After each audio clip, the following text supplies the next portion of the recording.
Welcome to our channel. Today we how to uninstall Pipedrive custom fields and maps, full guide step by step clearly. To begin, log into your Pipedrive account. Navigate to the settings menu, usually found by clicking on your profile icon in the top right corner. In the settings menu, locate the custom fields section. Click on custom fields to view all your existing fields. Identify the custom field you wish to uninstall or delete. Hover over the custom field to reveal the action options. Click on the trash can icon or the delete option associated with that field. A confirmation prompt will appear on your screen. Confirm the deletion by clicking Yes or Delete in the prompt. Your custom field will now be uninstalled and removed from Pipedrive. Next, if you want to uninstall custom maps, go back to the settings menu. Find the custom maps section in the settings.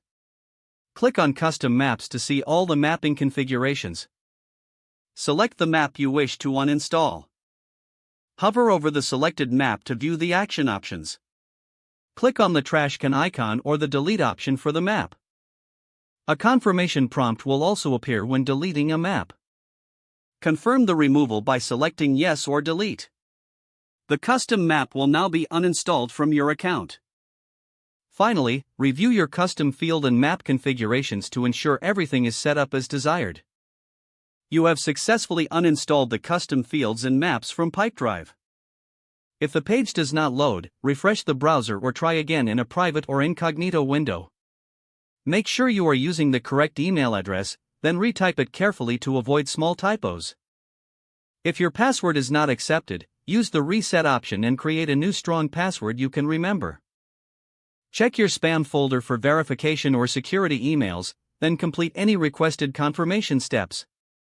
Enable two-factor authentication if available to improve account security and reduce unauthorized access risk. After signing in, review your profile details so your contact information and settings are accurate and current. If you see an error message, note it down and try again after restarting your device and internet connection.